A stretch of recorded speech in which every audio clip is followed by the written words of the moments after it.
مخيف جدا إنك تكتب رواية وبعد عشرات السنين تتحقق الرواية دي بكل حذافيرها وزي ما اتكتبت بالظبط. حصل ده أكتر من مرة.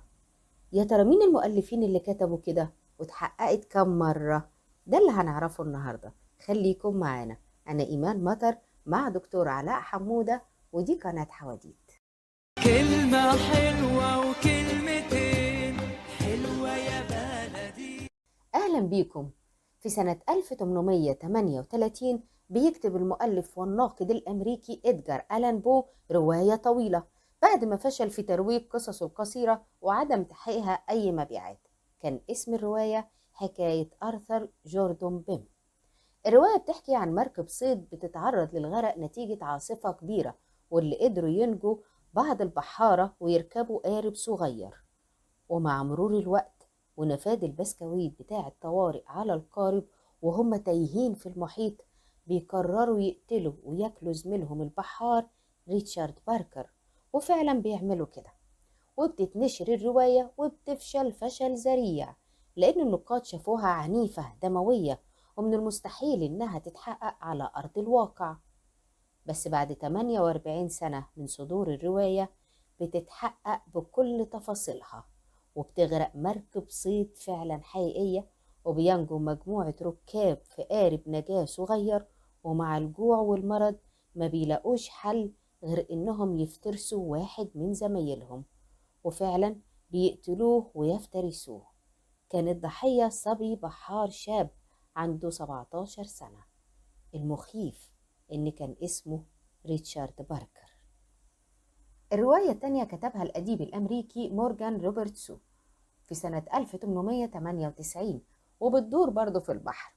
الرواية بتحكي عن سفينة هايلة لدرجة إن اللي صنعوها قالوا إن الرب نفسه غير قادر على إغراقها، وحدد طولها ب240 متر وحمولتها ب70,000 طن. ولأنهم أمنوا قوي إنها مش هتغرق، فطبعا ما حطوش عليها قوارب نجاة كافية للركاب. بتكمل الرواية إنه السفينة الهايلة دي ماشية في البحر وسط الضباب، فجأة بيلاقي مراقب الدفة قدامه جبل هايل من الجليد، فبيطلق صفارة الإنذار، وبسرعة بيتجه القبطان لمقر القيادة وبيحاول يدير الدفة ويعكس المحركات علشان يتفادى الاصطدام. ورغم إنه نجح في تخفيض السرعة الكبيرة للسفينة، إلا إن جانبها بيحتك بجبل الجليد، وبتبدأ في الغرق في شمال الأطلنطي في إحدى ليالي شهر إبريل، وعلى بعد 740 كيلو متر من السواحل الكندية. وبيحاول الركاب الهروب، لكن لأن قوارب النجاة غير كافية فبيتم إنقاذ 1178 مسافر، والباخرة بتغرق والموسيقى بتعزف حتى النهاية، والقبطان بيفضل البقاء في قمرته حتى اللحظة الأخيرة ويغرق مع باخرته.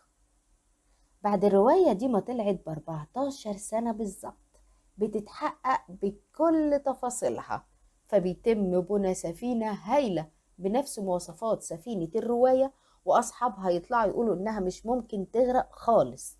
بس في ليلة 15 إبريل من سنة 1912 بتحتك السفينة بجبل جليدي وبتبدأ تغرق، وقوارب النجاة يدوبك بتاخد 1178 مسافر بس من إجمالي 2400 مسافر.